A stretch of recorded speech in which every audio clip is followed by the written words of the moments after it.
sí. ¿Cómo está, profe? Pero bien ustedes, ¿cómo están? Bueno, muy bien. Vamos a retomar desde la unidad número 10, ¿sí?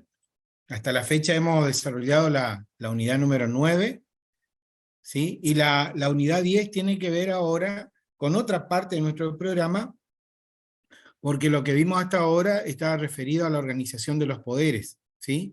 Ahora vamos a retomar el tema referido a las relaciones que se establece entre el Estado federal central y los estados provinciales. Ese sería nuestro tema ahora. Y para ello, nosotros lo que solemos hacer en esta unidad, nuestro punto de partida, suele ser el análisis del artículo 121, que, como siempre decimos, las normas constitucionales son tan sintéticas en muchos de los casos y tan genéricas, que parecería ser que no dice mucho el artículo 121 y sin embargo tiene o explica de alguna manera el funcionamiento de nuestro sistema federal. Así que imagínense lo importante de esta norma. Ustedes podrán apreciar en la lectura del artículo 121, se advierte claramente la existencia de dos estados. Por un lado los estados provinciales, por otro lado el estado federal. ¿Sí? Porque esta norma inicia o comienza diciendo: las provincias conservan todo el poder no delegado por esta Constitución al gobierno federal. Claramente se trata de dos jurisdicciones, ¿no es cierto?, que conviven en un mismo territorio, que es lo que nosotros venimos explicando como la noción más básica de lo que es el Estado federal. Y seguidamente ya diseña una distribución de competencias, que también, como decimos siempre, se trata también de una noción elemental del Estado federal, la distribución de competencias. Y el sistema de distribución que va a utilizar la Constitución Nacional sería el de disponer claramente las facultades que las provincias delegan al gobierno federal, ¿sí? Entonces, estas facultades son expresas, son concretas, son claramente determinadas, aparecen en el artículo 99, por ejemplo, facultad del Poder Ejecutivo, en el artículo 75, las atribuciones del Congreso de la Nación, o los artículos 116 y 117, que son competencias de la justicia federal. Entonces, claramente en esta normativa está las facultades que las provincias han entregado, delegado, transferido al gobierno federal. Lo que no vamos a encontrar es una norma que nos diga cuáles son todas las competencias que las provincias conservan. Nosotros tenemos algunos ejemplos de competencias provinciales en la Constitución Nacional, pero no tenemos la nómina completa. Donde nosotros podemos indagar en este punto van a ser en las constituciones provinciales. Nosotros tendríamos que ir a mirar en las constituciones provinciales, y algo de esto ya lo sabemos nosotros porque hemos estudiado los 4 poderes. Sabemos que las provincias tienen poder constituyente, poder ejecutivo, poder legislativo y poder judicial. Y sabemos también cómo se organiza y qué pueden y no pueden hacer. O sea, ya tenemos una noción bastante exacta de lo que serían las competencias conservadas o reservadas por las provincias. Pero aparte de las reservadas por las provincias y delegadas al gobierno federal, nos vamos a encontrar con otras categorías como las prohibidas y las concurrentes. ¿Sí? Y de esto ya me voy a referir seguidamente. Entonces, partiendo nuevamente de este artículo 121, se denomina en el derecho constitucional, y nosotros hemos tomado esta noción de ese derecho constitucional, regla de deslinde. Porque a partir del artículo 121 queda deslindada la competencia federal de la local o provincial. Entonces, el artículo 121 nos hace pensar que existe un Estado federal, que existen, en ese Estado federal hay un Estado central y hay estados locales o provinciales. También sabemos del análisis del artículo 121 que hay, o que las provincias tienen una existencia anterior al Estado central. Primero existieron las provincias, luego existió el Estado federal. ¿Existen provincias posteriores a la Constitución? También lo sabemos, porque el mismo artículo 121 dice, ¿sí?, que salvo, cuando se refiere a las competencias, salvo el que se hayan reservado por pactos especiales al tiempo de su incorporación. Quiere decir que hay provincias que se incorporaron luego a la Constitución Nacional, y el ejemplo de ello es la provincia de Buenos Aires.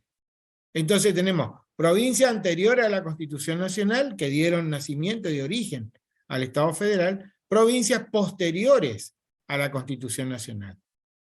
¿Sí? ¿Cuál es la que se incorpora? Buenos Aires. ¿Cuándo se incorpora? 1860. Para esa incorporación, lo hemos comentado en las unidades anteriores, se produce una reforma a la Constitución Nacional, que es lo que permite la incorporación de la provincia de Buenos Aires. Y cuando habla de pactos especiales, luego vamos a mirar de que ese pacto especial se refiere justamente al Pacto de San José de Flores, de 1859. Un pacto que se suscribió entre el gobierno federal y la provincia de Buenos Aires luego de la batalla de Cepeda. ¿Sí? Y es lo que, a través de ese acuerdo, se promovió la reforma de la Constitución Nacional y que permitió la incorporación de Buenos Aires. Bien, visto esto, ahora pasamos a esta clásica clasificación de las facultades o de las competencias provinciales. De los poderes delegados, ya me referí, que son todas las que ustedes estudian en Derecho Constitucional y que ejerce efectivamente el gobierno federal. ¿Sí? Las competencias del Poder Ejecutivo, las competencias del Congreso, las competencias de la Corte Suprema y de los juzgados inferiores. Y me interesa sí hablar de los poderes conservados, es decir, los no delegados. Y acá, ¿por qué me interesa hablar? Porque hay una serie de reglas a tener en cuenta.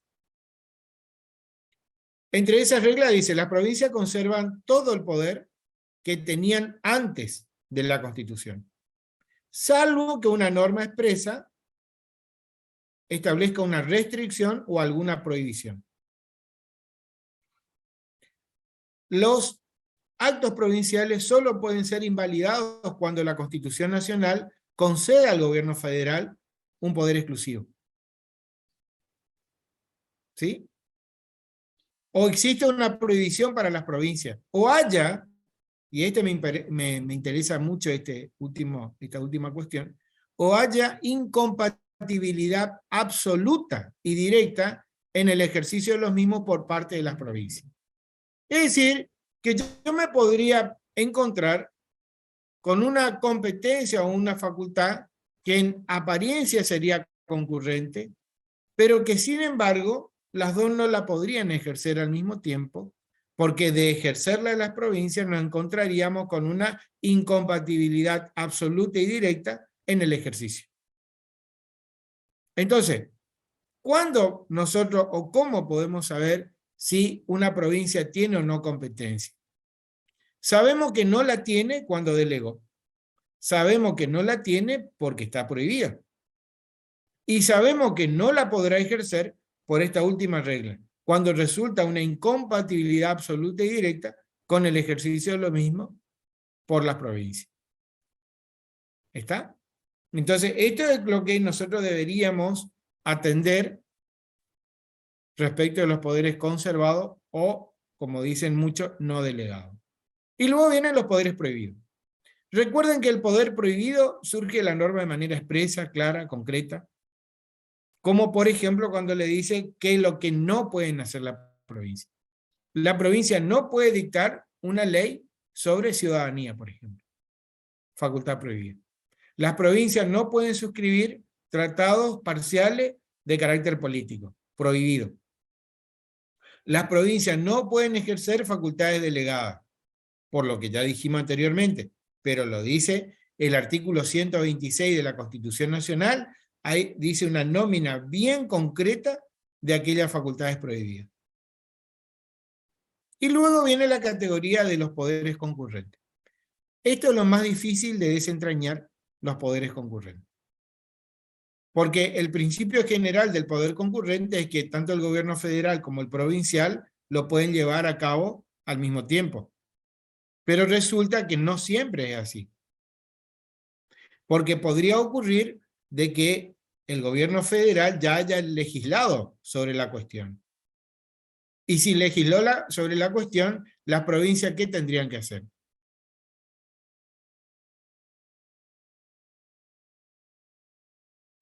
Atenerse, profe, a lo legislado. Y si llegan a legislar, ¿qué pasaría? Y se generaría un conflicto. No sé cómo se podría solucionar eso. Si llega a legislar, solamente lo tendrían que hacer para completar la normativa federal o para complementar. Pero no pueden volver a legislar sobre lo mismo, porque ahí se daría el caso de esta incompatibilidad absoluta y directa. Entonces, prestar atención de que, imagínense cómo ha ocurrido este conflicto entre Nación y la Ciudad Autónoma de Buenos Aires. Que yo diga, miren, las clases de ahora en más serán presenciales. Y por otro lado dice, las clases de ahora en más no serán presenciales. O es uno o el otro. Fíjense que no se complementan ahí. Porque yo podría decir, bueno, las clases se van a desarrollar o de manera presencial o no presencial. Perfecto. Entonces cada una va regulando. Pero si yo siento el principio de que las clases van a ser presenciales y el otro dice exactamente lo contrario, y no va a haber posibilidad de conciliar. Profesor, pero Sí. en ese ejemplo no sería un poder concurrente, porque en realidad ese es un poder que está reservado por la provincia. ¿No? ¿No? La educación es una facultad concurrente de nación y provincia. Ah, concurrente era. Ah, yo creí que era reservada solo para No, no, no. primaria. Es una facultad En el concurrente. artículo 5. ¿Eh? En el artículo 5 dice que la educación primaria está Ahí la habilitada educación primaria sí. La educación primaria sí. Tiene la obligación las provincias de asegurar la educación primaria. Pero la nación puede dictar planes de instrucción general. O sea, son concurrentes. Cada uno en un ámbito. Profe, este problema se vio mucho en la pandemia, ¿no? Nosotros Muchísimo. habíamos Es donde más estudiado. se vio este problema. Sí. Porque justamente venían, fíjense que la cuestión de salud también es una facultad concurrente. Entonces teníamos una legislación nacional que trataba de establecer una serie de reglas, ¿no es cierto?, de circulación, por ejemplo, y nos encontramos con los estados locales poniendo una serie de prohibiciones que a nivel nacional no estaban. Por eso es que la legislación nacional en muchos de los puntos dejaba librado a la autoridad local a que complemente esta disposición. Y así lo hicieron. Alguna más restrictiva que otra. ¿Está? Pero esta es justamente, la emergencia reveló justamente una cuestión crítica en lo que hace a la relación nación-provincia. Ahora, profe, y en un momento de emergencia, el Estado Nacional puede legislar sobre poderes no delegados por las provincias. No. ¿No? Lo que puede hacer el Estado Nacional es reglar con mayor restricción, pero solo poderes delegados.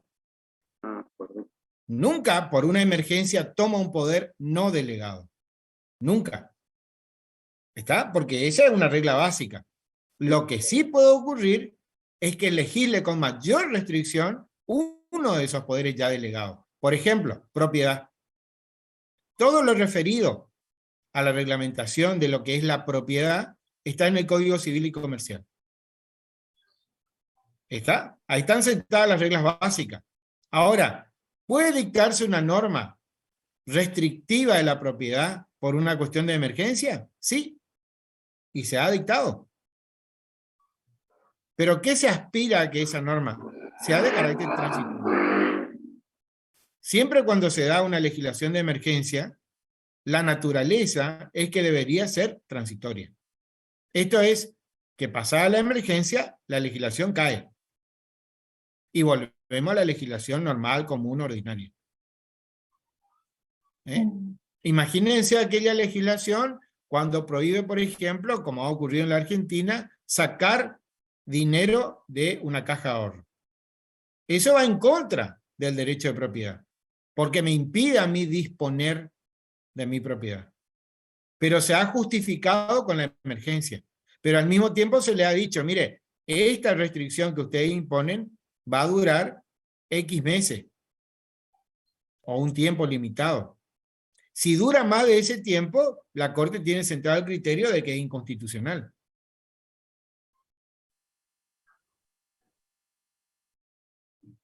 Esa sería la situación. Muy bien. Entre algunas de las facultades que las provincias conservan, y está claramente en la Constitución Nacional, están los tratados interprovinciales.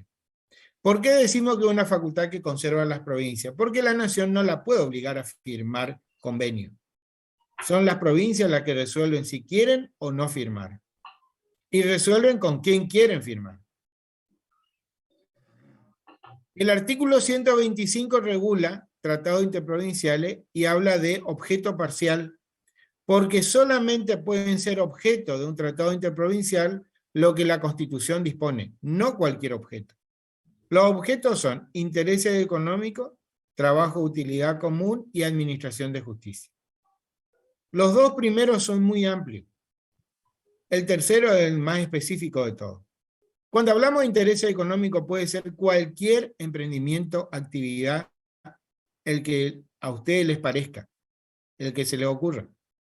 Cuando hablamos de trabajo de utilidad común, también se refiere a todos aquellos emprendimientos o referido a veces en muchos de los casos a obras públicas que puede comprender a más de una provincia. Pero cuando hablamos de administración de justicia es algo concreto y específico. Se refiere al servicio de justicia. Puntual. ¿Está? No cabe otra interpretación más que esa. Entonces, ¿qué implica? De que las provincias puedan suscribir un convenio que regulen estas cuestiones y que al mismo tiempo, ¿no es cierto?, lo pongan en conocimiento del Congreso. Esta sería digamos, más o menos la secuencia. Las provincias autorizan a los poderes ejecutivos a suscribir convenios. Luego las provincias disponen que los poderes legislativos son los que aprueban los convenios. Y la Constitución Nacional pide que ese convenio se haga conocer al Congreso de la Nación. Ese sería, en definitiva, el circuito que va a seguir estos convenios. Y claramente el 126 dice, no pueden suscribir convenios de carácter político. ¿Hay limitaciones de que en un convenio intervengan 1 o 2 o 3 provincias? No hay ninguna limitación. Pueden ser 2, como pueden ser 20. En eso no hay ninguna limitación. Tampoco tenemos una ley general de convenio que nos digan cuáles son los pasos o procedimientos a seguir. La única norma que tenemos es la Constitución Nacional. Y luego, prestar atención a cada constitución provincial cuando regula lo referido a tratados interprovinciales. Todas lo hacen, ¿eh? Y han dejado esta facultad, la suscripción, en manos del Poder Ejecutivo y la aprobación en manos del Poder Legislativo.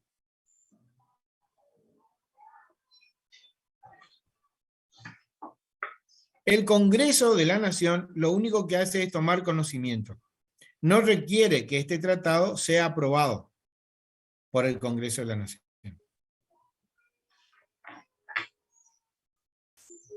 Lo mismo ocurre con los convenios internacionales.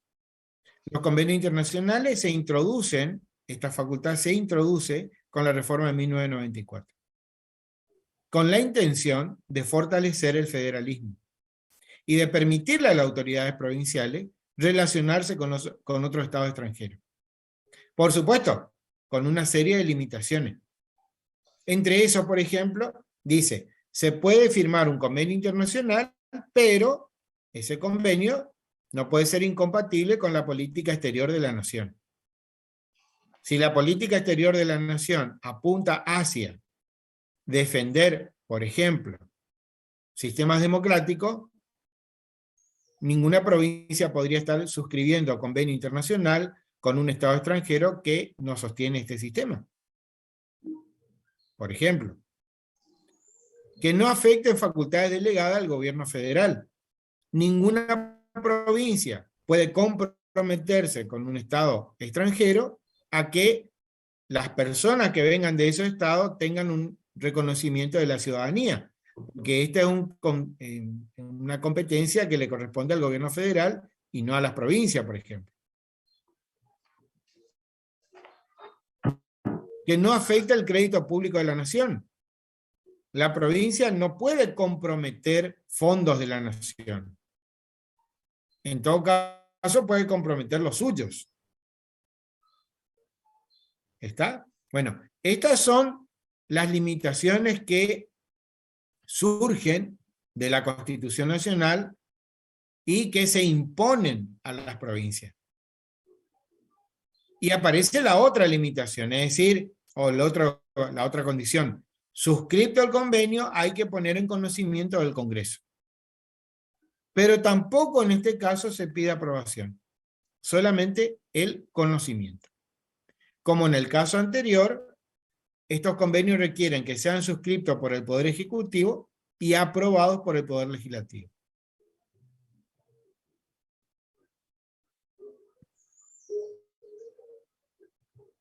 Vamos a mirar qué dice la Constitución de Misiones y qué dice la Constitución de Corrientes en este punto.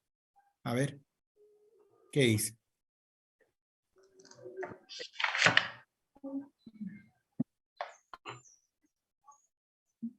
Miramos las emisiones primero.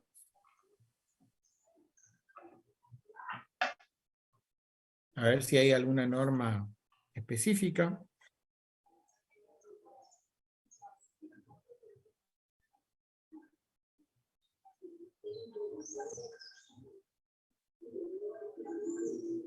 Fíjense, Misiones, artículo 116, inciso 8.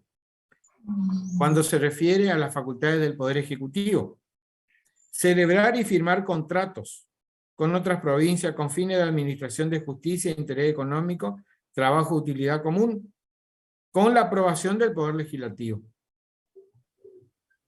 dando cuenta oportunamente al Congreso Nacional. Lo que hizo ahí Misiones fue reproducir el 125, del que estábamos hablando. ¿Está? Vamos a corriente.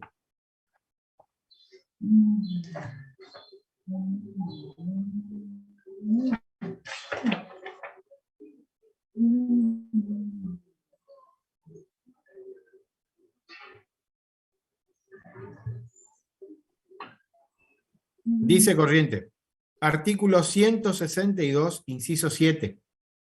Celebra y firma convenios internacionales y tratados parciales con las demás provincias, con fin de interés público, dando conocimiento al Congreso Nacional en el marco de lo preceptuado en los artículos 124 y 125 de la Constitución Nacional. Eso es cuando se refiere al Poder Ejecutivo. En corriente. Y miremos qué dice del Poder Legislativo en corriente.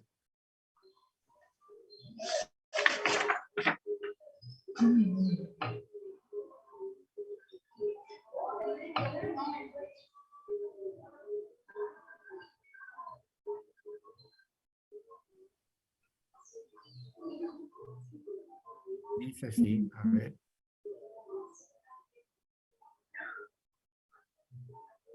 Artículo 118, inciso 1. Aprobar o desechar los convenios internacionales y los tratados hechos con las demás provincias con fines de interés público. Bueno, ahí confirmamos entonces lo que decíamos. La facultad que le corresponde a cada poder dentro de lo que serían los tratados interprovinciales o convenios internacionales. Profe, el convenio interprovincial suscribe el Poder Ejecutivo de cada provincia y después tiene que aprobarlo el Poder Legislativo de cada provincia. ¿Sí? Y después de eso tiene que ser revisado o puesta, o sea, ¿cómo es? Que se analice en el Congreso de la Nación, o sea, que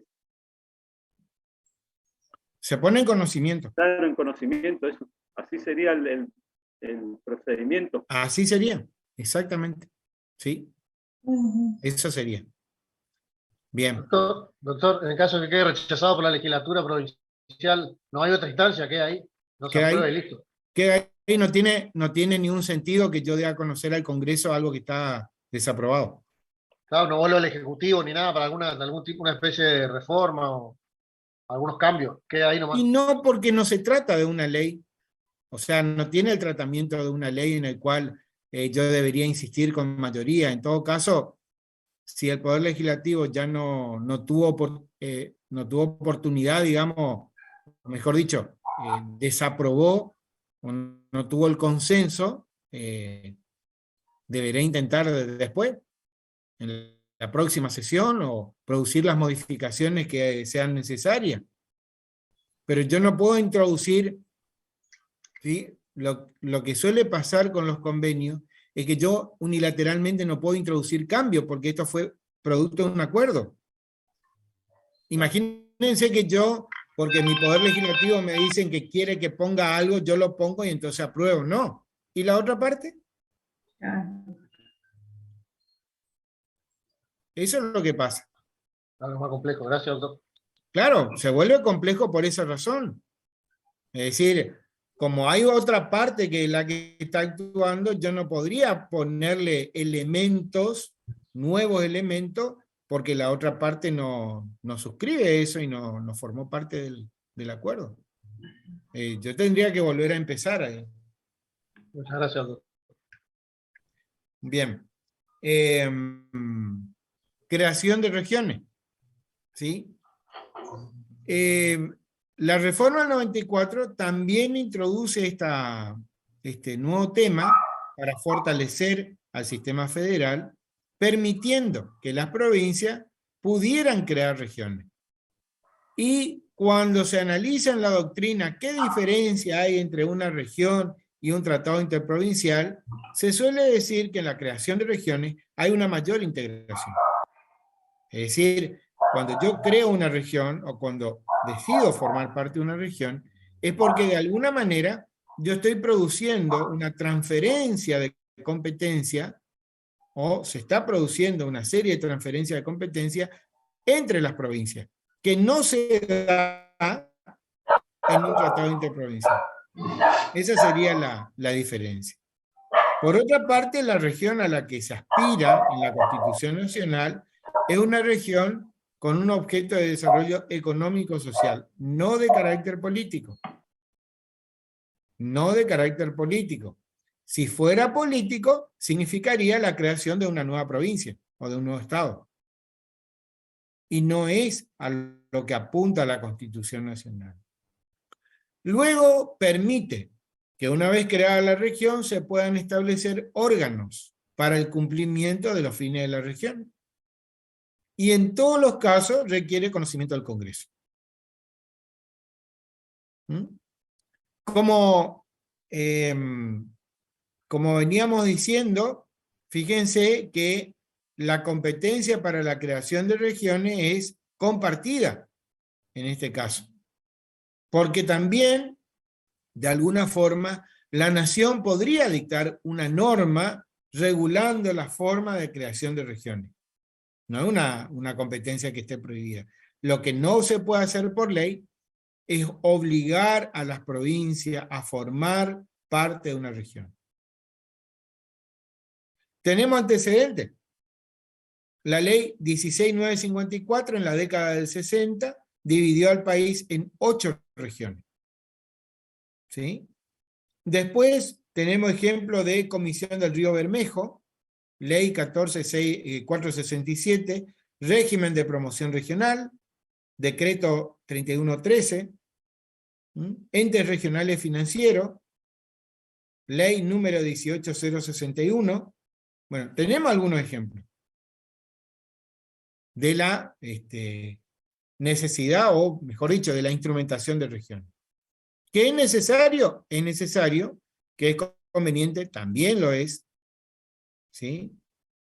Lo que nos encontramos con los inconvenientes son de el día a día, es decir, cómo ponemos en marcha, cuánto tiempo le dedicamos a este tema de las regiones, si realmente hay una intencionalidad política de que esto pudiera funcionar.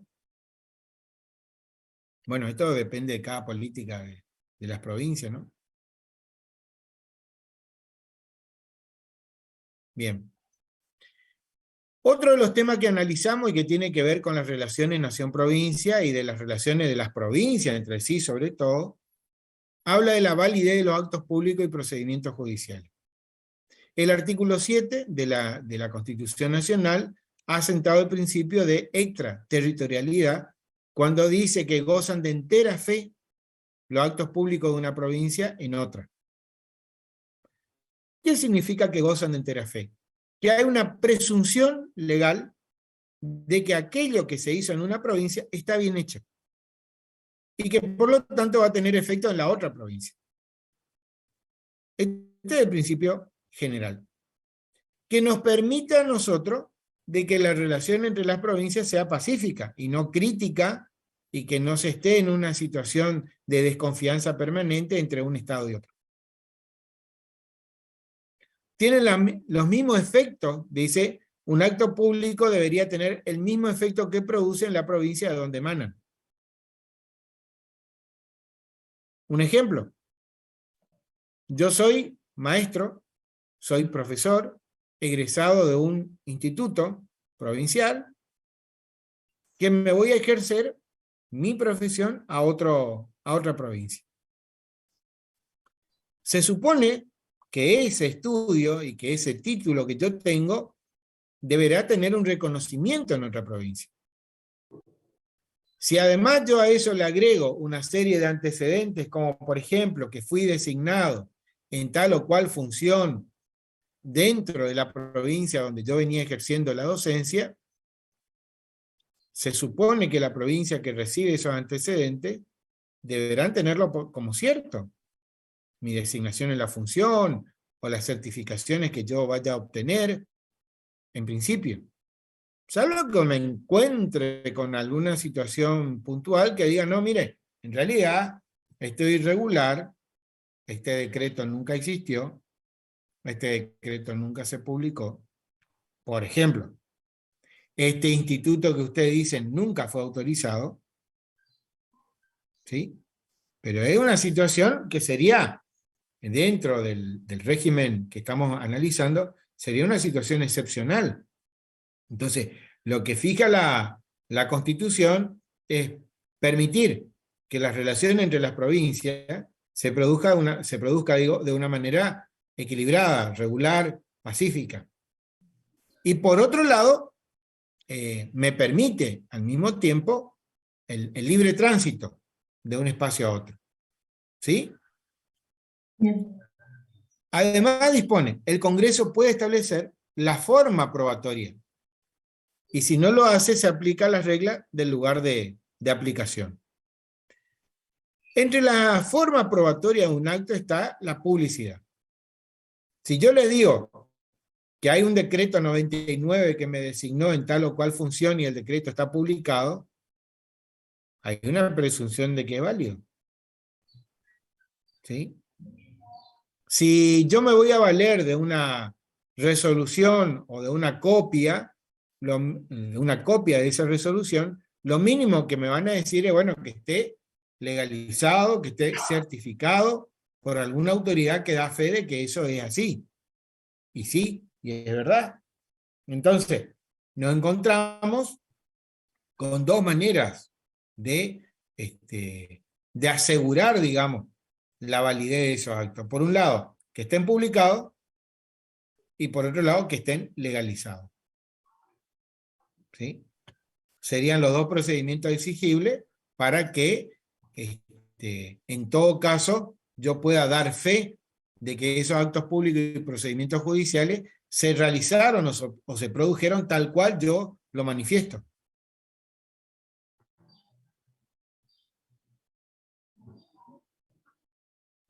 Otra de las normas que hacen a la relación entre las provincias es el artículo 18, que permite que los derechos de un ciudadano o de una persona que habita en una provincia también le sean reconocidos en otra provincia.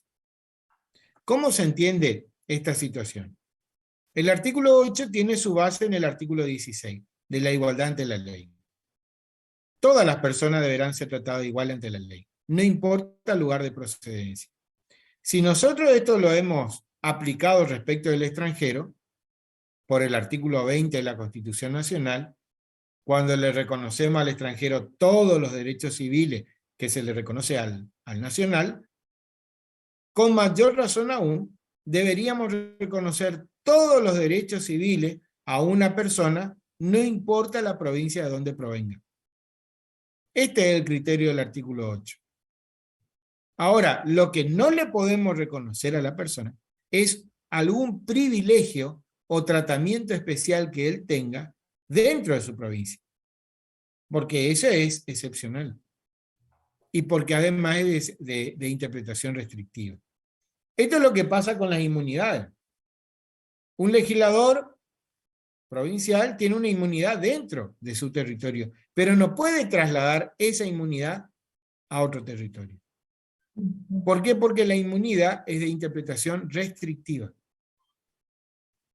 Y tampoco podríamos decir que todas las personas tienen inmunidad. No es verdad. Ahora, ¿todas las personas tienen derecho a comerciar? Sí. ¿Derecho a navegar? Sí. ¿Derecho a estudiar? Sí. ¿Derecho a reunirse? Sí. ¿Derecho a profesar libremente una religión? Sí. Bueno, estos son los derechos civiles del artículo 14. Todas las personas lo tienen. Y por lo tanto lo puedo ejercer en cualquier provincia, no importa de dónde yo provenga. Esta sería, digamos, el objeto de este artículo 8. No puedo, y al mismo tiempo dice, no puedo pretender que se reconozcan derechos políticos en la provincia de residencia invocando los derechos que tengo en razón de mi nacimiento. Y esta es la excepción, es decir, yo puedo pretender reconocimiento de derechos civiles, pero no de derechos políticos, porque la provincia impone las condiciones. Si yo tengo 22 años y puedo ser diputado por Corrientes, no puedo pretender que esto mismo me sea reconocido en Misiones, que pide 25. ¿Está? ¿Por qué? Porque esto hace a la organización de los poderes y cada provincia en este punto tiene autonomía. Y si la provincia de Misiones fijó la edad de 25, bueno, es la que yo tengo que respetar. Profe, pero si tiene cumple con los requisitos de la provincia, que o sea, ahí sí puede, que impone la provincia. Y claro, y de eso es lo que decimos. O sea, si cumple con la edad, con el tiempo de residencia, con... Si cumplo con las condiciones, no importa el lugar de donde yo venga, pero yo no puedo llevar las condiciones que yo tengo en mi provincia a la otra provincia. Claro, claro. ¿Eh? Como acá a mí me pueden elegir a los 22, no puedo pretender que me elijan a los 22 en Misiones. Si acá yo tengo que tener una residencia, supongamos, busquemos a ver la residencia del diputado que no me acuerdo de memoria.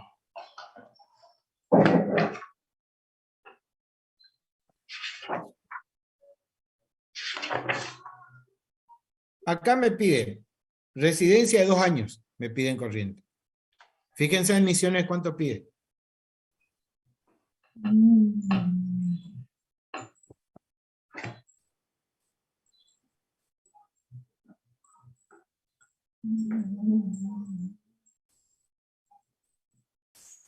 ¿Encontraron? 2 años también. Bueno, ahí estaríamos bien. Inmediata, 2 años inmediata. Pero, como yo tengo una residencia inmediata en mi provincia, no puedo pretender que como la tengo en mi provincia, la lleve a Misiones y la haga valer allá. Y le digo, no, miren, en realidad yo tengo 2 años de residencia inmediata en Corrientes. Así que quisiera hacer valer esa residencia también acá. No. La residencia que pedimos es que usted esté acá en Misiones, no en Corrientes. Entonces, me voy a encontrar con ese inconveniente. ¿Por qué? Porque esta es justamente hace a los derechos políticos, hace a la organización institucional de cada provincia, el respeto a la autonomía, y entonces, bueno, ahí no se aplica esto que estamos diciendo. Yo no puedo llevar mi situación política que yo tengo en mi provincia, trasladarla a otra provincia. Pero sí lo puedo hacer respecto a los derechos civiles y sociales. También el artículo 8 regula el tema de la extradición, y lo que busca también acá es el equilibrio y paz entre las provincias y busca colaboración entre ellas. Entonces dice, es de obligación recíproca entre las provincias, la extradición. Cada provincia puede establecer la forma en que ésta se llevará a cabo, es decir, el procedimiento. Y está bien, es lógico que eso suceda. Pero una provincia no se puede negar a extraditar a otra provincia. Porque entonces sí, vamos a obstaculizar lo que es justamente la búsqueda de la verdad, el desarrollo de la justicia, etcétera, etcétera. ¿Sí? No, yo no puedo pretender que una provincia extradite a otra siempre y cuando haya un acuerdo entre ellas. No. Ya acá la Constitución Nacional sentó el principio de que no tiene que haber un acuerdo de extradición. Porque la extradición es obligatoria. Lo que sí se puede establecer son las condiciones para que ésta se cumpla.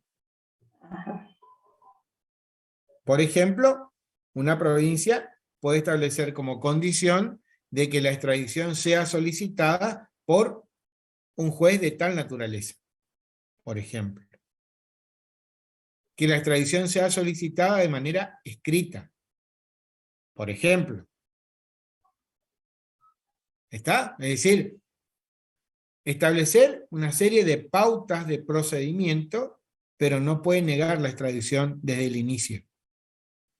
¿Por qué? Porque el principio es que es obligatoria.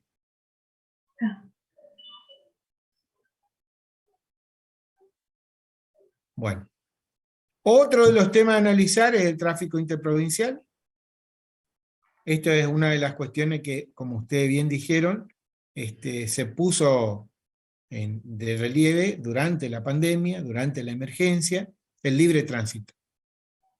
¿Y por qué? Porque justamente la aspiración de la Constitución Nacional es permitir el libre tránsito y el libre desplazamiento de las personas. Primero porque la libertad de circulación está reconocida claramente en el artículo 14. Segundo, porque no hay aduanas interiores. Y por lo tanto nadie podría estar sujeto a ingresar de una provincia a otra cumpliendo con requisitos de nacionalidad, ciudadanía, ni nada que se le parezca. Es insólito. ¿Sí? Sin embargo, durante la pandemia hemos vivido situaciones de este tipo. El análisis del artículo 9, 10, 11 y 12 nos habla de que la Constitución Nacional postula la libertad de circulación territorial absoluta. No así la libertad de circulación económica. ¿Por qué? Porque los bienes están sujetos a gravamen impositivo. De una provincia a otra se puede dar un gravamen impositivo. Y eso está, y es constitucional, pero no se puede usar el gravamen impositivo para impedir el ingreso. ¿Está? Esto es lo que no podemos hacer. El poder impositivo de las provincias consiste en que se puede gravar la circulación económica, es decir, cuando un bien ingresa a la economía de otra provincia, está sujeto a gravamen. Las provincias pueden gravar con impuestos mercaderías provenientes de otras provincias, pero no lo pueden hacer de manera discriminatoria. Es decir, si yo establezco un impuesto a un bien, lo tengo que hacer, no importa del lugar de donde provenga. Porque o si no, ya sería discriminatorio. Por ejemplo, que yo diga, bueno, vamos a gravar el arroz que viene de Corrientes, se va a grabar. Pero el que viene de Chaco o de Formosa no. No lo puedo hacer. O lo grabo o no lo grabo al arroz. Si el arroz tiene un gravamen, no importa el lugar de donde venga, hay que pagar el impuesto. Si el impuesto se establece teniendo en cuenta el lugar de donde provenga, el impuesto es inconstitucional. Entonces, este impuesto no puede ser diferencial. No se puede gravar operaciones realizadas tampoco fuera del territorio, porque la competencia o la capacidad para disponer o establecer un impuesto se ejerce dentro del territorio.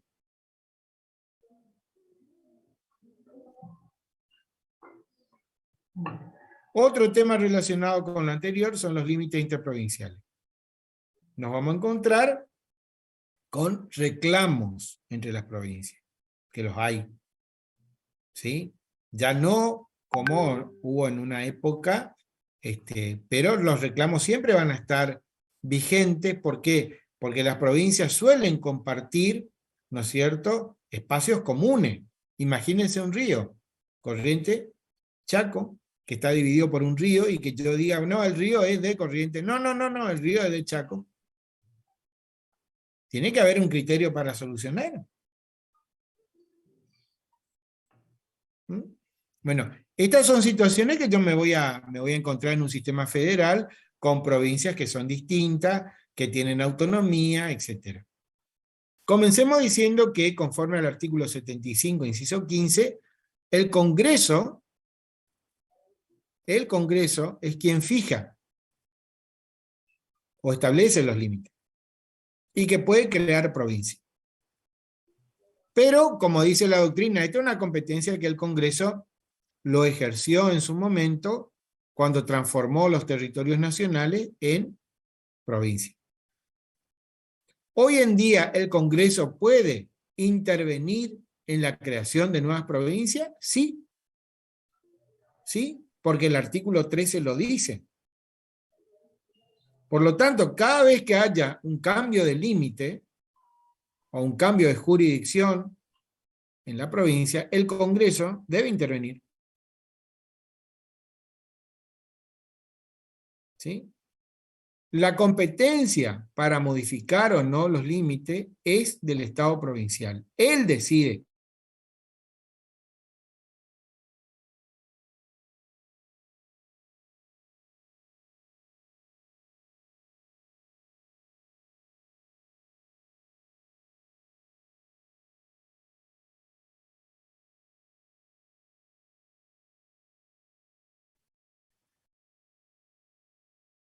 ¿Sí? Si se diera un conflicto entre provincias por una cuestión de límite, ese conflicto no lo resuelve el Congreso de la Nación por una ley, salvo que las provincias firmen un acuerdo y que el Congreso, luego de ese acuerdo, lo convierta en una ley. Podría, ¿sí? Pero si hay un conflicto, ese conflicto lo tengo que llevar a la Corte Suprema, que va a tener competencia originaria porque se trata de un conflicto entre provincias. ¿Qué ha pasado con el tema de la capital? Con el tema de la capital pasa esto que estamos diciendo. Por un lado, si yo voy a establecer la capital en un territorio provincial, lo que tengo que esperar, como dice el artículo 3 de la Constitución Nacional, es que la provincia ceda el territorio. Y después se dicta una ley especial por el cual se crea la capital. Pero sobre aquel territorio cedido por la provincia. ¿Qué es lo que pasa con la creación de una nueva provincia? Se pueden permitir nuevas provincias. Pero siempre y cuando la legislatura provincial haya resuelto ceder parte de su territorio para dar origen a esta nueva provincia, y el Congreso dicta una ley especial en ese sentido. ¿Sí? Entonces, lo referido al límite interprovincial hay que prestar mucha atención, que es lo que dispone la Constitución Nacional en este punto, artículo 75, inciso 15, y qué dispone cada provincia para modificar sus límites. ¿Qué dispone Misiones para modificar sus límites? ¿cómo sería el proceso? A ver. ¿Cómo sería el proceso? Busquen en la Constitución provincial cómo sería. Profe, yo hice un cuadro comparativo de esto. Si me da un segundo, lo encuentro y lo leo.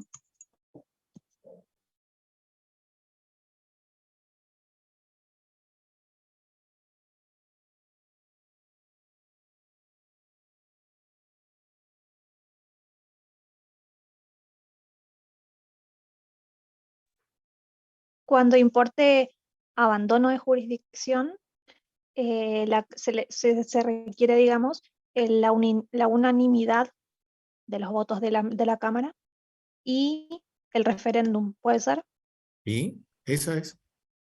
Entonces, para misiones necesita el voto unánime del Poder Legislativo más referéndum. Ese sería el procedimiento. En el caso de Corrientes, pide que se dicte una ley aprobada por 2/3 de votos de cada una de las cámaras, que haya un periodo legislativo en el medio y que esa misma ley se vuelva a votar. O sea que Corrientes pide una doble sanción cuando decide desprenderse de una parte de su jurisdicción. ¿Está? Bueno, estas son algunas entonces de las diferencias que vamos a encontrar cuando hablamos de la cuestión de límite interprovincial.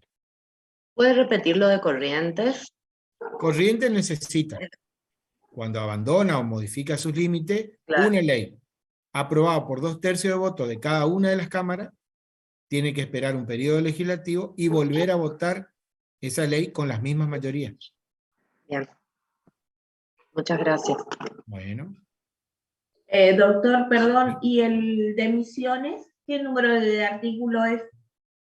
Ahí leyó la compañera, era la facultad del Poder Legislativo. Ah, perfecto. Gracias. Ahí hay que buscar.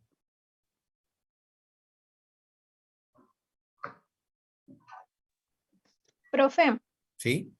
en Corrientes yo encontré el artículo, en las atribuciones del Poder Legislativo, el artículo 118, en el inciso 27, habla de que de una unanimidad de votos en ambas cámaras para el desmembramiento.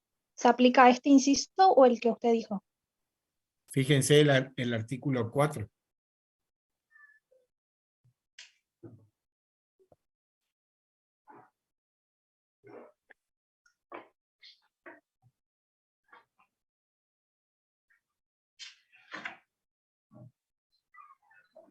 El artículo 2, digo, el último párrafo.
El inciso 27 agrega la diferencia entre utilidad pública.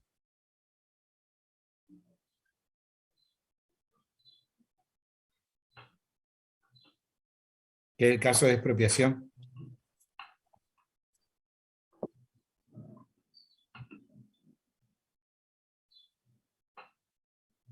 Bueno.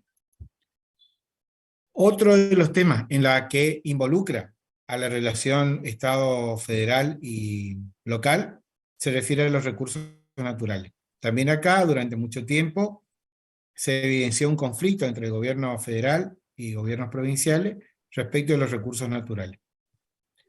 La reforma del 94 sentó el principio de que corresponde a las provincias el dominio originario de estos recursos naturales.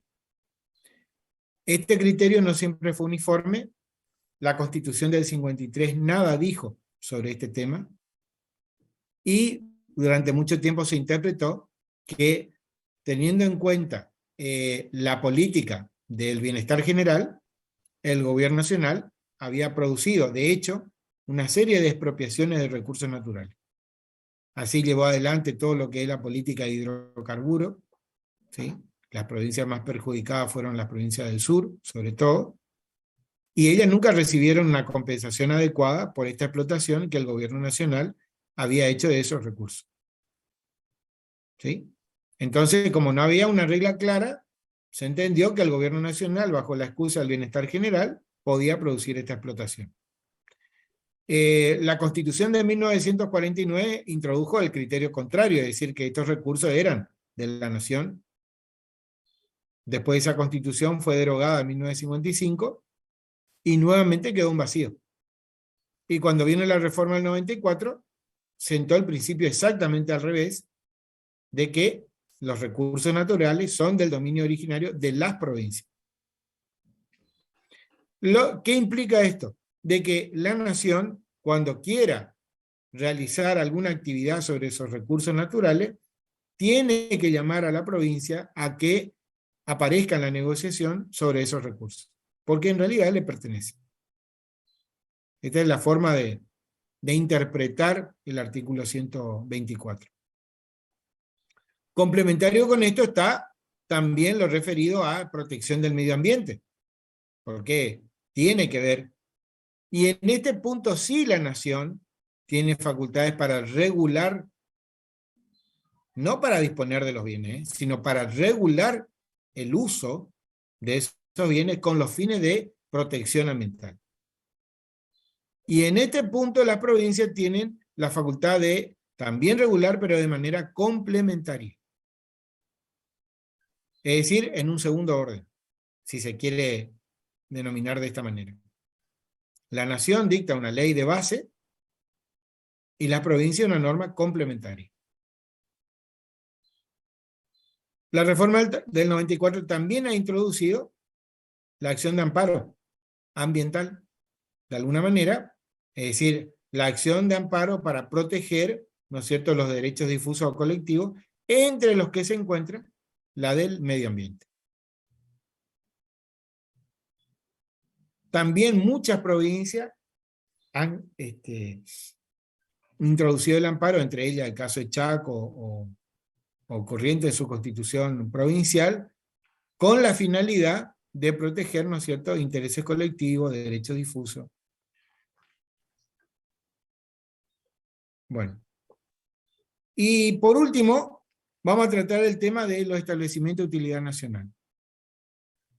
Durante mucho tiempo se entendió que cuando el gobierno nacional tenía un establecimiento federal dentro de la provincia, era como si la provincia hubiera perdido esa parte de su territorio.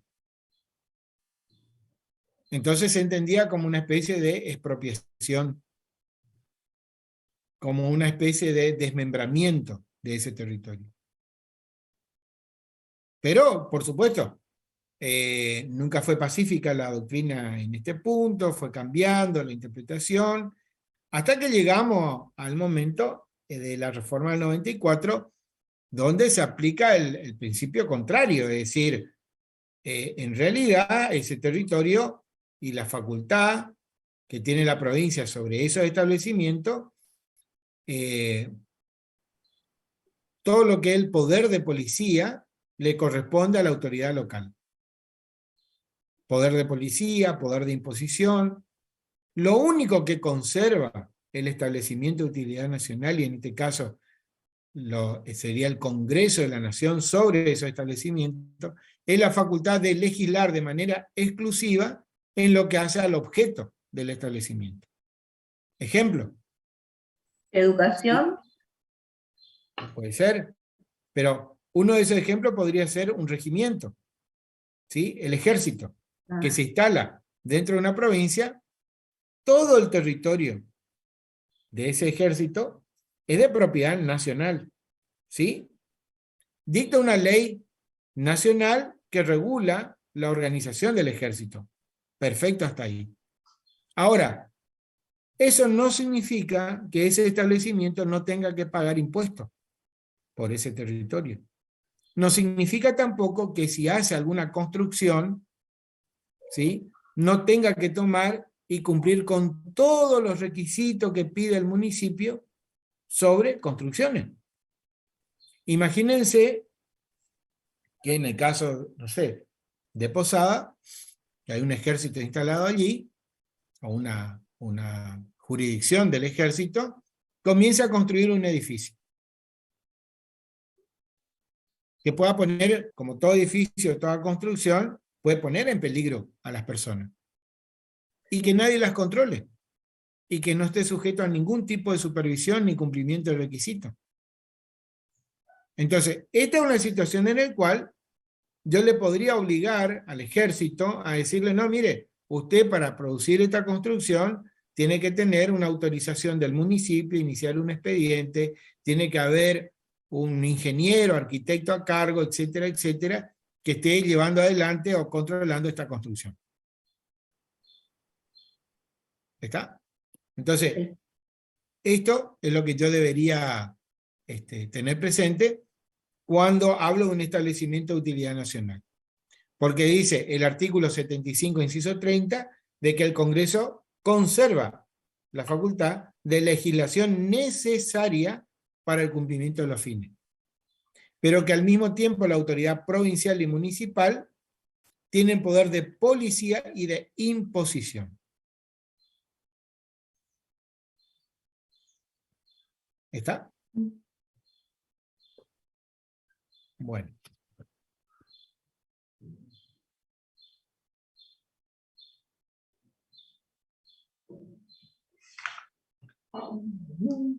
Bien.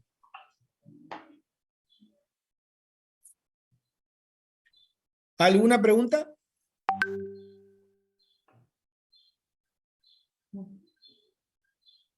¿No? No. Bueno. Yo sí, profe. Sí, Le por pregunto, favor. con respecto a este tema, ¿tenemos que hacer el análisis comparado de las 4 constituciones o solamente de Corrientes y Misiones? Siempre, siempre, De las en 4. todos los temas son las 4 constituciones, Bien. siempre, ¿sí? Vamos comentando siempre ejemplos de una o de dos, pero siempre son las 4. ¿Mm? Por eso quería asegurarme nomás de que, como solamente hablamos de Corrientes y Misiones hoy, Sí. dije, bueno, tal. Entiendo, entiendo. Doctor, específicamente en esto que usted habló, establecimiento de utilidad nacional, entonces tenemos que posicionarnos en que el territorio es nacional, pero el poder de policía y de imposición va a ser de la parte provincial, en la parte provincial donde se desarrolla todo eso. Así es. El Congreso conserva facultad para legislar en lo que hace a los fines de la institución. Bien. Y las provincias y el municipio tienen facultad de imposición y poder de policía sobre otros temas. Bien. O sobre cualquier otro tema que no sea específico. Es decir, la provincia no puede dictar una ley que regule al ejército, el municipio no puede dictar una ordenanza que regule al ejército. Esto lo va a hacer la legislación nacional o el Congreso. Bien. Pero la provincia sí puede cobrarle impuestos al Eso. ejército y el municipio sí puede regular por una ordenanza la obligación, por ejemplo, de un establecimiento como el del ejército, de que le mande, qué sé yo, a desmalezar. Está bien. ¿Sí? Ujú. Supongamos que sea un lugar donde los vecinos vienen y se quejan y le dicen, mira, acá esto está todo sucio, abandonado, hay rata, hay mal olor o lo que fuera. Está bien. Entonces el municipio produce este tipo de control y hasta puede imponer multa, intimaciones, etcétera, etcétera. Está bien. Entonces, ¿el territorio se hace federal o sigue siendo provincial? No me quedó claro eso. No, el territorio no es que queda federal, la propiedad es de la nación, pero no hay una expropiación. La propiedad está a nombre o inscripto a nombre de la nación. Y lo que se ha establecido mediante esta modalidad es decir, bueno, la circunstancia de que esté a nombre de la nación no implica de que sea una jurisdicción federal. Lo único que es federal ahí es el objeto mismo, es decir, supongamos que haya un conflicto dentro del mismo establecimiento, no interviene la policía provincial. ¿Sí? Si se sucediera algún hecho que tiene que ver con el ejército mismo, intervienen las autoridades del mismo ejército. Salvo que sea un delito común, es decir, la muerte de una persona. Interviene la autoridad local porque es un delito común, es decir, no un delito federal. Ahora, un delito federal, ¿cuál sería? El tema del contrabando, por ejemplo, es delito federal. ¿Sí? Si se produce un robo allí adentro, dentro de este establecimiento, el robo es un delito común. Que haya alguna investigación de parte de parte del mismo ejército para establecer alguna sanción disciplinaria, independientemente del hecho penal. ¿Por qué? Porque ustedes no están hablando de un lugar o de un espacio de tipo federal. ¿Sí? No es que se perdió la jurisdicción. Solamente la propiedad está a nombre de, pero, bueno, y una serie de confusiones también ocurre con los parques nacionales. Ahí también tenemos en donde creen que el parque nacional es una jurisdicción federal. No. El parque nacional, el territorio, está a nombre, como su nombre lo indica, a nombre de la nación. ¿Sí? Y se puede legislar, y lo hace, el Congreso hace, tiene una estructura, tienen autoridades, etcétera, etcétera. Pero el hecho está en que la provincia también tiene posibilidad de establecer imposición, es decir, cobrar impuestos, y puede ejercer poder de policía. Sí. ¿Es así? Es decir, hay que aprender hoy en día a interpretar en los términos del artículo 75, inciso 30, que es lo que estamos mirando. Muchos no lo hacen, confunden esta cuestión. ¿Sí? Profesor, disculpe, y un problema entre la provincia y por ejemplo, el jefe o el director del regimiento. ¿Ahí sería competencia provincial o federal? ¿Conflicto de qué, por ejemplo?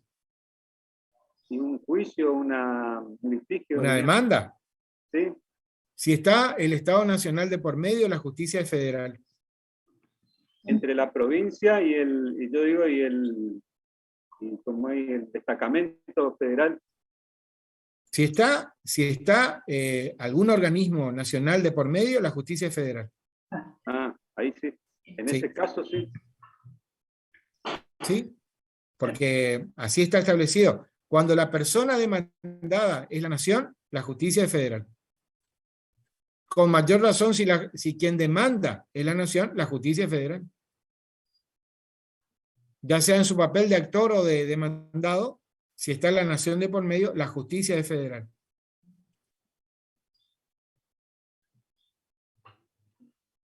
Ahí interviene el fiscal de Estado. No. El fiscal de Estado interviene siempre en que el Estado de la provincia sea parte. Siempre va a intervenir. Porque el fiscal de Estado es abogado de la provincia. ¿A eso te referí? Sí, sí, sí. ¿Sí? Sí. En todo juicio en que se controviertan intereses de la provincia, interviene el fiscal de Estado. Bien. ¿Sí? Sí. Bien. Ahora, el hecho de que intervenga el fiscal de Estado no significa de que porque la justicia es federal o no federal. El fiscal de Estado va a intervenir siempre. Si cualquier ciudadano le demanda al Estado provincial por cualquier motivo, interviene el fiscal de Estado.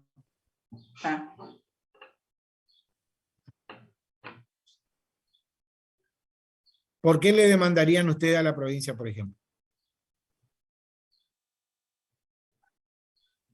El año pasado, en una materia nos habían mandado a leer fallos, y me acuerdo que había uno de una señora que demandaba un hospital,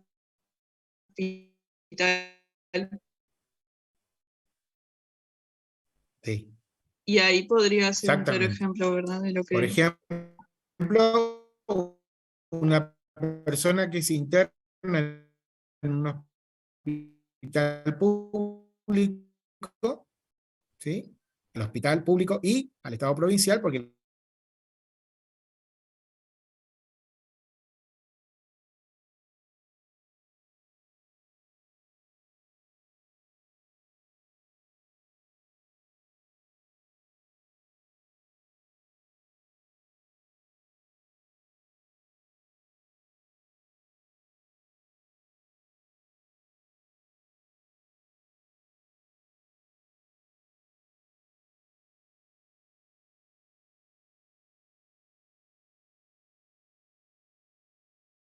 decía el compañero también, ¿qué pasa si yo mando para aprobar y el Poder Legislativo le quiere introducir modificaciones? Y no, hay que volver a negociar. Porque si yo le voy a poner o le voy a agregar una coma más al convenio, le tengo que hacer saber a la otra parte. Claro. Ujú. No se puede unilateralmente producir esos cambios, porque son producto de una negociación. Supongamos que en un convenio yo diga que por tal actividad, la provincia de Corrientes o la que fuera, va a estar exento del pago de X. Y cuando va a la legislatura dice, no, nosotros lo que queremos es que no pague, que pague menos, pero no que no pague. Ah, volvamos a conversar, porque yo pacté con la provincia que no iba a pagar, ahora ustedes quieren que ellos paguen, bueno, eso es otra negociación. Bien. Profe, por ejemplo, en una demanda de la provincia de, por decir un ejemplo, de la provincia de Misiones hacia la Nación por deuda de fondo de coparticipación, el representante de la provincia de Misiones sería el fiscal de Estado. Así es, Ah, bien. así es. Él es quien debe intervenir. El gobernador no tiene competencia en ese caso. Él no representa a la provincia en juicio.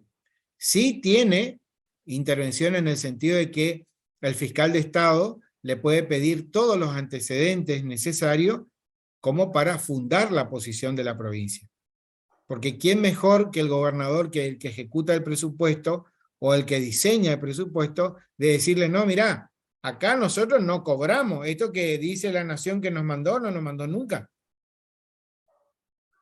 Esto lo sabe perfectamente el contador de la provincia que lleva un ingreso el registro del ingreso y del egreso y dice, no, acá nunca vino este dinero.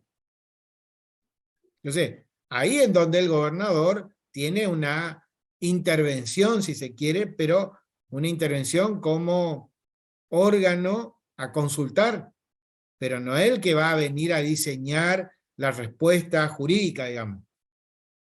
No, ¿Sí? para Esto es lo mismo que un cliente, es decir, si el cliente a mí me dice, supongamos que sea un juicio de alimentos, viene el cliente y me dice, mi marido no me pasa los alimentos, yo no voy a ir a inventar en una demanda si le pasa o no le pasa. Yo le tengo que consultar a mi cliente, pero es verdad que no te pasa. Porque mira que acá dicen que sí, no, bueno. Y contesto conforme a lo que me digan. Y el fiscal de Estado hará lo mismo, es decir, va a pedir todos los informes que sean necesarios al gobernador, al contador, porque son ellos los que saben el ingreso y egreso de coparticipación. Son los que tienen el manejo presupuestario. Bien. No.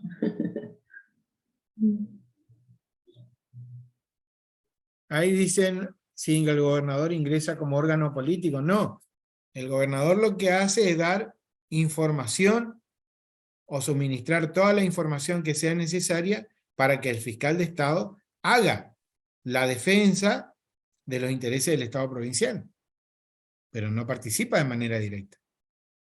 Que es el órgano de control, profe. El fiscal general. Entonces, El fiscal de Estado va a intervenir porque él es abogado del Estado provincial. Pero como les digo, ese abogado yo le tengo que suministrar letra. Alguien le tiene que dar la letra, es decir, el fiscal de Estado no está conociendo todo y cada uno de los lugares de la administración pública. No tiene tampoco por qué hacerlo. Pero sí tiene el deber de solicitar todos los informes que sean necesarios para poder contestar una demanda, estar en una audiencia.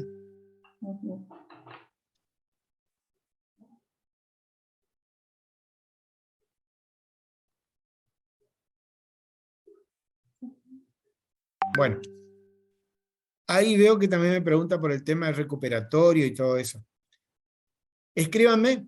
Yo tengo tiempo entonces de ahí de mirar el examen, mirar si hay algún tipo de error o lo que fuera, y bueno, yo les voy contando. Respecto en el caso de la extensión de posada, uno de los mayores inconvenientes que yo he visto en los exámenes tiene que ver con la pregunta de quién designaba al interventor. Muchísimos pusieron Poder Legislativo o Congreso de la Nación. No es así. La designación corresponde al Poder Ejecutivo de la Nación. Le estoy hablando del recuperatorio. Y además le había pedido el fundamento constitucional. Muy pocos pusieron fundamento constitucional. Por no decir casi nadie. ¿Sí? O pusieron cualquier otro fundamento. Es decir, también, yo no puedo decir que no pusieron. En realidad, muchos pusieron cualquier fundamento. No del que hablamos, no del que explicamos, sino cualquier otro. ¿Sí? Entonces eso también hace a la respuesta. Profe, buenas tardes. ¿Sí? Una pregunta, ¿y de esquina ya corrigió? ¿Tiene noticias? ¿De esquina? Sí, ya corrigió el parecer recuperatorio. No. ¿Tiene noticias? No. Eso tenía el profesor Franco. El que tomó el recuperatorio tiene el profesor Franco. Sí. Bueno, gracias, profe. No, de nada. Profe, lo que pasa que lo que dicen los chicos es que todavía no tienen sus notas, ni Goya ni esquina, por eso que están en duda, no saben si perdieron el curso o aprobaron, eso es. Y yo creo que seguramente mañana van a tener la nota, porque estaba en eso él, estaba corrigiendo. ¿Sí? Bueno, hoy llegamos hasta acá, nos vemos la semana que viene. Profe, ¿tomó lista? Porque entré un poquitito más tarde. No tomé lista. Hoy no tomé lista. Muy bien, muchas gracias. Muy bien. Hasta luego. Hasta luego.